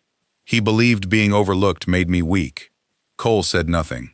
Eleanor continued quietly. I have been overlooked my entire life. Something softened in his face. That teaches you things. Such as? How to listen when people assume you don't matter. She mounted. And how to see what they leave behind. Cole looked at her for several seconds. Then mounted beside her. Thomas called after them. Cole! Cole stopped. His brother remained against the cemetery fence. If Henry reaches the survey station before you. What? Thomas looked frightened. There's dynamite there. Eleanor felt cold. He used it for clearing rock. Cole turned his horse north. Thomas shouted, If he burns the papers, you'll lose the land. Cole looked back once. No. His eyes went to Lucy. Then Eleanor. I already know what I nearly lost. They rode. The northern trail rose into the hills. The abandoned survey camp was 6 miles away. They pushed the horses hard. Neither spoke for the first mile. Then Cole said, Eleanor, yes? If this ends badly, do not. He looked at her. I need to say something. No, you don't. Yes. People only start speeches like this when they believe they may die. I find it irritating. Despite everything, Cole laughed. Then the laugh disappeared. I was wrong yesterday. About? When I said I needed someone Lucy trusted more than me. Eleanor glanced at him. I don't need that. What do you need? Someone I trust beside me. The words landed harder than she expected. Cole looked ahead. I haven't had that since Margaret. Eleanor did not know what to say. He continued. I don't know what this becomes after today, Cole. But if we get through it, I don't want you thinking I brought you into my life because Lucy needed a teacher. Eleanor's heart beat faster. That is not a conversation for a galloping horse. Then stay alive long enough for me to finish it somewhere quieter. She looked at him. His eyes remained ahead. For perhaps the first time in Eleanor Hayes' 29 years, a man was not looking at her because he pitied her loneliness. Not because he needed to rescue her, not because Westbridge had decided she should be grateful for attention. Cole Barrett looked at her as though he had discovered an equal, and that frightened her almost as much as what waited ahead. They reached the ridge at sunset. The old survey camp stood below. 3 wooden buildings, a water tower, railroad stakes disappearing into the distance. 1 horse was tied outside the largest cabin, Caldwell's. Smoke rose from the chimney. Cole drew his revolver. Eleanor reached beneath her blouse and removed Margaret's notebook. "What are you doing?" "Giving him what he wants." "No. He needs this destroyed, which is why it stays with me. If you walk inside armed, he shoots you. And if you walk inside, he underestimates me." Cole stared. "He already tried to have you killed." "Yes. That does not sound like underestimating you. He thinks I am dangerous because of what I carry." She held up Margaret's notebook. "He still does not understand why I am dangerous." Before Cole could stop her, Eleanor rode down toward the camp alone. Caldwell appeared in the doorway. A revolver hung loosely in his hand. He smiled when he saw her. "Miss Hayes." Eleanor dismounted. "I believe you've been looking for this." She raised the notebook. Caldwell's smile widened. Behind her, hidden beyond the ridge, Cole waited. Caldwell stepped onto the porch. "Come inside." Eleanor looked at the revolver. "That seems unwise." "Very." He lifted the gun. "But you're going to do it anyway." Eleanor entered. Caldwell closed the door. On the table behind him lay dozens of documents, maps, contracts, deeds, and beside them, 3 sticks of dynamite. Caldwell locked the door. "You've caused me an extraordinary amount of trouble." Eleanor looked around the room, then at him. "You made one mistake." "Only one?" "You thought I came here to prove Thomas killed Margaret." Caldwell's expression changed. Eleanor placed the notebook on the table. "I didn't." "What do you want?" "The truth." People who say that usually want revenge. I am a teacher, and I dislike incorrect answers. Caldwell laughed. Then Eleanor's gaze moved to a document on the table. She had seen the seal before. State Land Office. Another bore the railroad company's mark. A third was a purchase agreement. Everything they needed was in this room. Caldwell followed her eyes. Very observant. "Yes. Unfortunately, none of it will survive tonight." He picked up Margaret's notebook. "And neither will you." Outside, somewhere beyond the wall, a horse shifted. Caldwell heard it. His revolver lifted. "Did you come alone?" Eleanor did not answer. His smile vanished. "Did you?" Then Eleanor smiled for the first time. "No." Caldwell turned toward the window. That was the moment she had been waiting for. Eleanor grabbed the oil lamp from the table and threw it. Not at him. At the dynamite. Caldwell shouted and lunged forward. The lamp shattered beside the wooden crate. Flames spread across the floor. For the first time, Henry Caldwell looked genuinely afraid. "You fool." He dropped the notebook and rushed toward the fire. Eleanor grabbed the stack of railroad contracts. Caldwell saw her. His face twisted. He raised the revolver. The door exploded inward. Cole Barrett hit him before he could fire. The gun discharged into the ceiling. Cole and Caldwell crashed across the table. Documents scattered. Fire climbed the wall. Eleanor kicked the revolver away. "Cole!" He drove Caldwell to the floor. "Get the papers." She gathered everything she could. Maps, contracts, the forged deed, state filings, Margaret's notebook. Then she saw another document beneath the table. A letter. Henry Caldwell to Thomas Barrett. Dated 4 days before Margaret's death. Eleanor opened it. One sentence mattered. "If Margaret will not surrender the map, make certain she cannot reach Cole before the Northern Trail Agreement is executed." Eleanor stared. This was it. Not merely fraud. Not merely an accident covered up afterward. Caldwell had ordered Thomas to stop Margaret before she could reach Cole. "Cole!" He looked up. Eleanor held the letter. Caldwell saw it. Panic entered his face. He shoved Cole away and reached for the dynamite. "No!" Eleanor ran. Caldwell grabbed one stick. The burning oil had reached the crate. Cole tackled him. The fuse caught. A sharp hiss filled the room. Eleanor froze. Cole looked at the flame, then at her. "Run!" They ran. Eleanor burst through the doorway. Cole was behind her. The fuse burned faster than seemed possible. They reached the horses. 20 yards, 30, 40. Then the mountain split open behind them. The explosion lifted Eleanor from the ground. She struck the dirt hard. For several seconds she heard nothing. Only ringing. Dust covered the valley. Wood rained down. She tried to rise. Pain shot through her shoulder. "Cole?" No answer. She turned. "Cole?" A figure moved through the smoke. Cole crawled from behind an overturned water trough. Blood ran from his forehead, but he was alive. Eleanor stumbled toward him. He caught her. For 1 second neither spoke. Then he laughed. Not because anything was funny, because they were alive. Eleanor laughed too. His hands closed around her shoulders. Never do that again. You said that already. I mean it more now. Behind them, the survey cabin burned. Eleanor suddenly stopped. The papers. Cole's face changed. She opened her coat. The contracts were still pressed beneath it. Margaret's notebook too. And Caldwell's letter. Cole stared. You brought them out? I told you. What? She looked toward the burning building. You should never underestimate a schoolteacher. A groan came from the wreckage. They turned. Henry Caldwell crawled from beneath a broken section of porch. Alive. Barely. Cole moved toward him. Caldwell looked at the documents in Eleanor's arms. Everything in his face collapsed. Years of manipulation. The forged deed. The railroad conspiracy. Margaret's death. All of it had survived. Caldwell laughed weakly. You think this ends anything? Cole stood over him. Yes. Caldwell looked at Eleanor instead. You still won't belong in his world. Cole's expression hardened. But Eleanor answered first. I never asked to. Caldwell smiled through blood. Westbridge will still call you plain. Eleanor looked at the burning remains of his empire.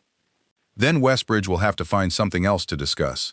Hoofbeats sounded along the ridge. Frank, Sheriff Reed, 4 ranch hands. Caldwell closed his eyes. It was over. But as the sheriff placed irons around Henry Caldwell's wrists, Cole stood beside Eleanor, watching the flames consume the survey station. After a while he said, You were right. About what? Caldwell underestimated you. Eleanor smiled faintly. So did you. Cole looked at her. Yes. He did not deny it. That is one mistake I do not intend to repeat. His hand found hers. This time Eleanor did not step away, but neither of them noticed Thomas Barrett watching from the ridge above. He had escaped the deputy guarding him in Westbridge.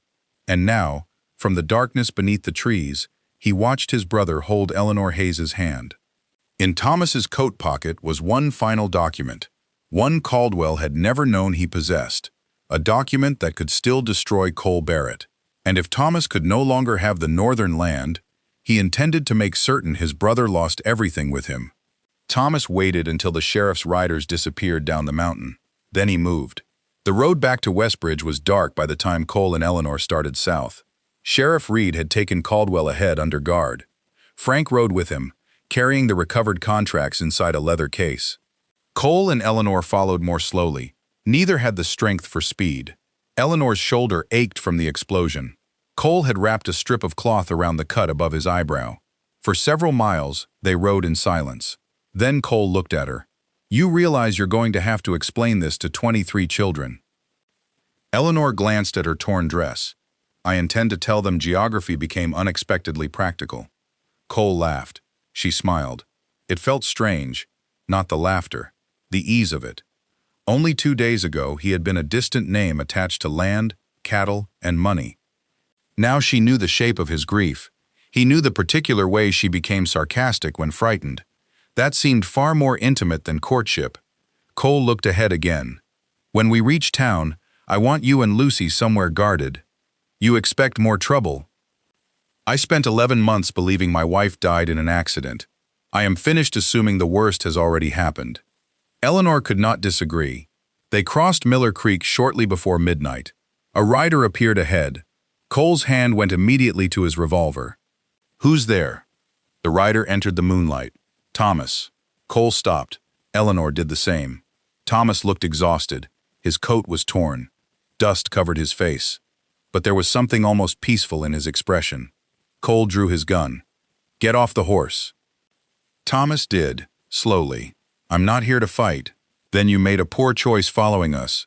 I need to show you something. Cole dismounted. Eleanor followed. Thomas reached inside his coat. Cole raised the revolver. Slowly.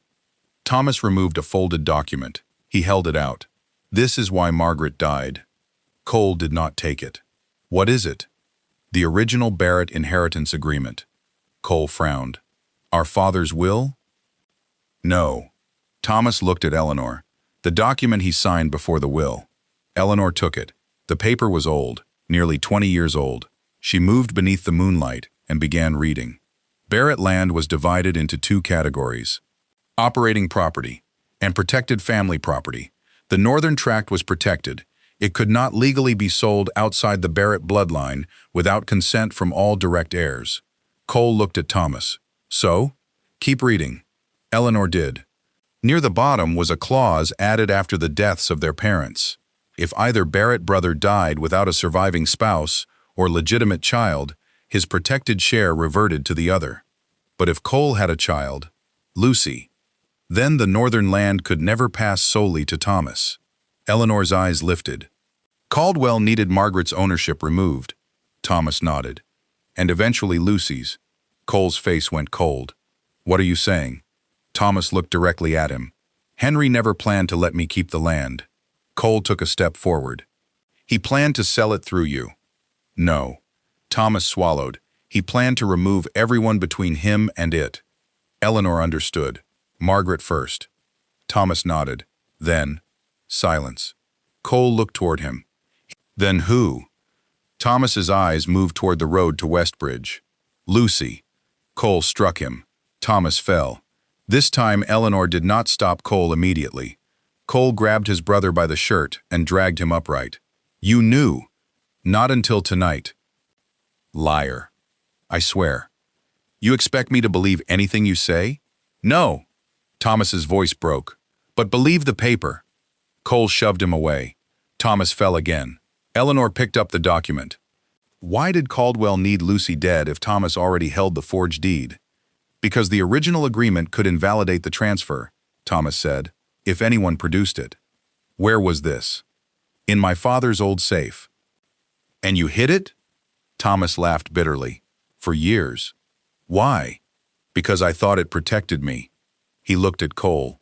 I thought if Henry ever tried to cheat me, I could use it against him. Cole stared in disgust. You let Margaret die, then kept the one document that could expose all of it. Thomas lowered his head. Yes. Why bring it now? Thomas did not answer. Cole stepped closer. Why? Because Henry sent Will after Miss Hayes. Thomas looked toward Eleanor. And when Will failed, Henry told me something. What? He said the schoolteacher had become a problem. Eleanor felt cold. Thomas continued. I asked what he planned to do. Cole's voice dropped. And? He said once he dealt with you, Lucy would be easy. Cole's hand closed around the gun. Thomas looked at him. That was when I finally understood. Understood what? That I had spent 3 years believing I was Henry Caldwell's partner. Thomas's eyes filled with something that looked dangerously like shame. I was never his partner. No, Eleanor said. You were his tool. Thomas nodded. Yes. Silence stretched between them. Then hoofbeats sounded from the south. Several riders. Cole turned. Lanterns appeared through the trees. Sheriff Reed, Frank, and 2 deputies. The sheriff stopped. Well. He looked at Thomas. There's the prisoner I lost. Thomas raised both hands. I'm finished running. Sheriff Reed dismounted. I've heard that from many men who ran remarkably far. Thomas looked at Cole. I'll testify. Cole said nothing. Everything. The forged deed. Henry. Margaret. His voice weakened. The trail. Cole turned away. Sheriff Reed put irons on Thomas. As the deputy led him toward a horse, Thomas stopped beside Eleanor. You really believe Lucy will speak again? Eleanor looked at him. She already has. Thomas closed his eyes. For 1 second, pain passed across his face. Then he was taken away. The trial began 6 weeks later. Henry Caldwell was charged with fraud, conspiracy, attempted murder, and crimes connected to Margaret Barrett's death. Thomas Barrett testified against him. It did not save Thomas, nor should it have. He admitted following Margaret, grabbing her horse, leaving her injured on the trail, helping conceal the circumstances of her death, and participating in the land fraud that followed. Caldwell's letter destroyed any claim that Margaret's death had been an unrelated accident. The recovered railroad contracts established motive. The state records established forgery. The inheritance agreement proved why Lucy represented an obstacle Caldwell eventually intended to remove. and Margaret's notebook gave the entire case a voice from the grave. Caldwell was convicted. Thomas pleaded guilty to lesser charges in exchange for full testimony and was sent to prison. The railroad company denied knowledge of Caldwell's crimes and abandoned its secret purchase agreement. The northern tract remained Barrett land, but none of that mattered to Eleanor as much as what happened 3 months after the trial. Lucy Barrett returned to school. She sat beside Sarah Miller. The first morning, Eleanor asked a question about multiplication. 23 hands went up, then 24, Lucy's. Eleanor pointed to her. Lucy stood. 48. The room went completely silent. Every child stared. Lucy looked uncertain. Eleanor did not smile too broadly. She simply nodded. Correct. Then she pointed to Peter Doyle. And now that Miss Barrett has demonstrated the answer, perhaps you can explain how she reached it. The room laughed. Lucy laughed too. It was the first time Eleanor had heard the sound. By Christmas, Lucy spoke nearly every day, not constantly, not because anyone demanded it, because she had learned silence was once again a choice rather than a shield. Cole visited the schoolhouse more often than necessary. At first he claimed he came for Lucy. Then he claimed he needed to discuss her lessons. Eventually, Eleanor stopped allowing him excuses. One cold afternoon in January, she found him waiting outside after the children had gone. Snow covered the road. His horse stood by the fence. Cole carried no papers, no books, no reason to be there. Eleanor locked the schoolhouse door. What educational emergency brings you today? None. Ranch emergency? No. Then I am alarmed. He smiled. I came to see you. That is terribly inefficient. Most people invent a reason first. I tried that for 3 months. And? I'm apparently not convincing. No. Cole stepped closer. Snow caught in his dark hair. Westbridge still talks about you. I had hoped nearly being murdered would make me less interesting. It made things worse. How unfortunate. They say I intend to marry you. Eleanor looked at him. And what do you say? That depends. On? Whether you intend to marry me. Eleanor stared. Cole's expression remained serious. You are proposing marriage by reporting town gossip. No. Good. I'm trying to make certain you understand why I'm asking before I ask. That silenced her. Cole took another step. I don't want a mother for Lucy. Eleanor's expression shifted. She already had one. Yes. And I will never ask anyone to replace Margaret. I know. I don't want a woman who will agree with me because of my name. That seems fortunate. I don't want someone grateful that Cole Barrett noticed her. Eleanor looked down briefly. He continued. I want the woman who told me I was asking the wrong questions. Her eyes returned to his. The woman who believed my daughter before she had proof. His voice softened. The woman who rode toward danger because she thought truth mattered more than fear. Eleanor swallowed. And the woman who threw a burning lamp toward dynamite? Cole sighed. That part remains difficult. She smiled. Then he took her hand. I am not choosing you because Westbridge failed to. The humor disappeared. I'm choosing you because I know exactly who you are. Eleanor's throat tightened. Cole reached into his coat.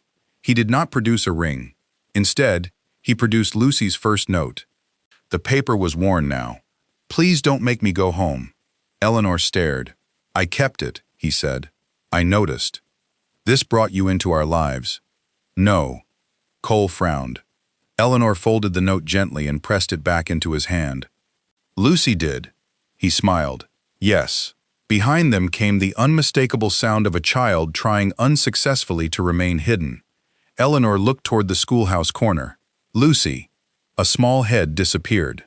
Cole closed his eyes. She promised to wait by the horse. Lucy stepped out. I got cold. Eleanor raised an eyebrow. You were listening. A little. Cole looked at his daughter. This was supposed to be private. Lucy considered that. Are you going to ask her? Eleanor covered her mouth. Cole stared at the sky. Apparently, he looked back at Eleanor.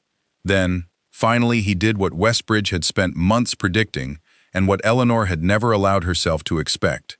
Cole Barrett went down on one knee in the snow. Eleanor Hayes. Lucy grinned behind him.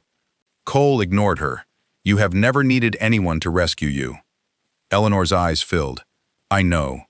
But if you'll allow it, I would like to spend the rest of my life standing beside you while you rescue yourself, me, my daughter, and apparently half of Colorado from whatever trouble we wander into. Eleanor laughed through tears. That may be the least romantic proposal I have ever heard. I had a better one. What happened? Lucy interrupted it. I did not, Lucy protested. Cole looked over his shoulder. You absolutely did. Eleanor laughed again. Then Cole looked back at her. So? She let him remain there for another second. Perhaps two. After all, Westbridge had called her too plain to marry for years. Surely the richest rancher in the county could survive kneeling in the snow briefly. Then Eleanor reached for his hand. Yes. Lucy shouted so loudly that two horses startled down the road. Cole stood and pulled Eleanor into his arms, and when he kissed her, there were no church bells, no crowd, no public declaration, only snow falling quietly around an empty schoolhouse. Which suited Eleanor perfectly. They married in April. Lucy carried wildflowers. Mrs. Reed sat in the front pew and kept her revolver in her handbag because, as she informed Reverend Mills, experience had proved weddings unpredictable. Westbridge attended in numbers large enough to fill the church. Some came because Cole Barrett was wealthy, some because the story had become legend, some because people who once called Eleanor Hayes plain now wanted to claim they had always known she was remarkable. Eleanor cared very little. After the ceremony, she returned to teaching. That surprised almost everyone. Apparently becoming Mrs. Cole Barrett was supposed to erase Miss Hayes. Eleanor disagreed. The schoolhouse received a new roof that summer, then a library, then another classroom. Cole insisted these were community investments. Eleanor informed him that wealthy husbands should not be permitted to disguise gifts behind accounting language. Lucy eventually stopped needing to sit near the door. Years later, when people asked how Cole Barrett had chosen the plain schoolteacher no man in Westbridge wanted, he always corrected the question. I didn't choose her because nobody else did. Then he would look toward Eleanor. Usually she was reading, teaching, arguing with someone who had made the mistake of giving her an incorrect answer. And Cole would smile. I chose her because when everyone else looked at her, they saw what she lacked. His voice would soften. I saw what I had been missing. And Eleanor never corrected him, because for once, he had gotten the answer exactly right.